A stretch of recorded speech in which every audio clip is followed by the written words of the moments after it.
Yes. Thank you to Alicia for bearing the wind and making it a fast, honest race. Yeah. I want to run some more 1500s, so I was hoping that the race would be at standard pace, so I didn't have to chase it. So I'm very grateful for her for, making the race honest. Do you plan to do both events in Budapest? Or are you not sure? I'm not sure yet. Yeah. I need to talk to Jerry. The 5 is definitely where my heart is, and I think the 10 being first, I'm leaning toward going into the 5 fresh, but we'll talk to him, talk to the boss man. How did you recover from the 10? Yeah, I recovered well. It helped that it went out pretty slow. I feel like that, and it's nice to have 2 days. I feel like I've been living in the hotel for the last 3 days, going crazy, but that's, it was, I'm pleased with the double and how I came off of it okay. How do your legs feel after a 10,000? They definitely feel tired for sure. Yeah. So I feel like just some heaviness in them, but some easy jogs, lots of recovery massage and ice bathing, and it's made it feel better. Even despite that, you were going to be aggressive. Would you have even more confidence than ever because of what you've done here? I mean, obviously you've been very callous coming out of this to be able to do a double like this. If you did isolate on the 5 at Budapest. Yeah, I think this weekend was a really good confidence boost for me. I think I kind of talked about this a little bit on Thursday, but I was a little bit unsure coming into this meet. My training had been going well, but my training had been going well before the 5K in LA, and just I don't know, I just did not feel like myself for a while. And so I definitely feel like this gave me some confidence, and I think it's helpful too when you get to the world level and you have to do a prelim and a final in the 5, being able to do a 10K and then turn around 2 days later and do a 5. I think a good stimulus moving forward, and going to get back to work and excited for Budapest. Despite the 10K, you were comfortable being aggressive in the 5K? Yeah. I mean, I think you always have a little bit of doubt. Again,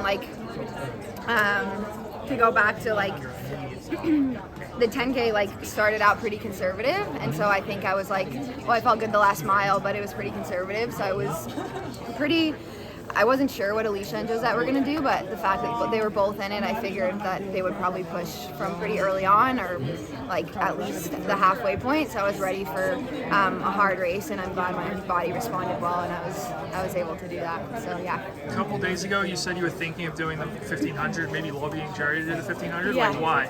I love the 1500. I just think it's so fast moving. It's so exciting. I was kind of talking about this. I think the 10K has been really good for me to work on my patience. I think it's helped me a lot as an athlete, but I think I'm someone, I pretty much only ran the 15 in college, and I feel like I like a race where it goes out and there's just a lot of moving parts. There's moving parts in the 10, but obviously in a very different way.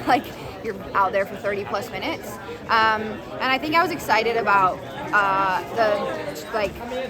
approaching the 15 and just being challenged in a different way. I think my speed, we were doing a lot more speed. I think, again, not to keep talking about the LA race, but I think that shook my confidence, and I think I started to feel better in the faster stuff. So that was I actually feel where my confidence was. But the 10 was helpful in terms of going out there and feeling like myself. How do you think you would have done in that 1500? Oh man, that 1500 final looked brutal. It was crazy. I feel like it was super physical. I was really amazed by all the women in the 1500, and Athing obviously ran amazing. I feel like to PR in the prelim and then PR by so much in the final. So it was a fun race to watch. Yeah. I'm glad I chose the 10 and the 15, or the 10 and the 5. Yeah. You've had a great weekend personally, but for Bowerman, it's been kind of rough. Some DNSs, some poor results. How has that been for you?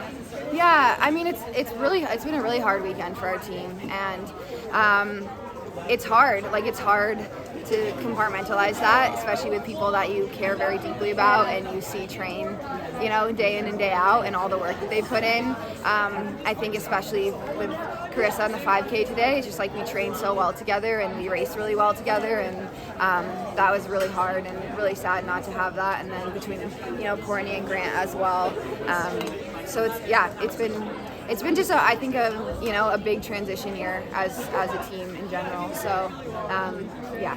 What has that transition been like for you? Yeah. Oh man, I just think, an adjustment to being in a new spot and figuring out, Jerry balancing both things and just adjusting to a new place. I think it's made us really close as a team, which I'm really grateful for, because it's like we're all in the same boat. And again, I think it's been a really positive thing this weekend in terms of feeling like, okay, we like train at this track every day. Like I think that's something that actually really helped me this year, helped me stay like really calm and composed, because I was like, okay, we do like strides before a workout on the warm-up track and things like that, so it felt very much like a nice comfort to it. Do you feel like you get the same amount of attention as you did before Jerry and Shalane started coaching the Oregon team? Yeah, I actually feel like they've done a really good job. I don't know how they do it. Jerry, like, especially when we're, away at altitude and he's juggling it all. So it's like a bit easier when we're here. But he's done a good job, I'd say, especially at this most recent camp in Park City.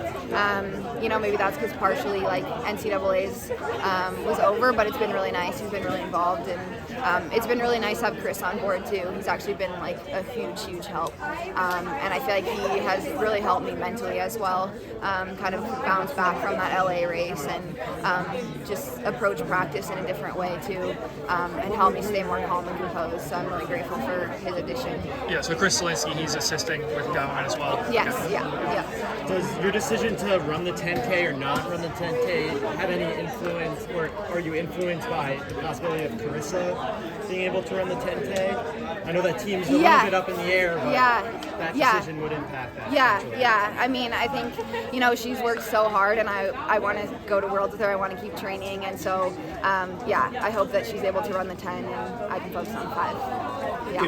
Given how much you enjoy the 15, does your success here in the 5 and the 10, do you think it'll change anything for you in terms of what you do in the future, or does it change your perspective at all? Or? Yes and no. I mean, I think I'm hoping that I can do some more 15s the rest of the season. I think the 15s actually help my 5 a lot.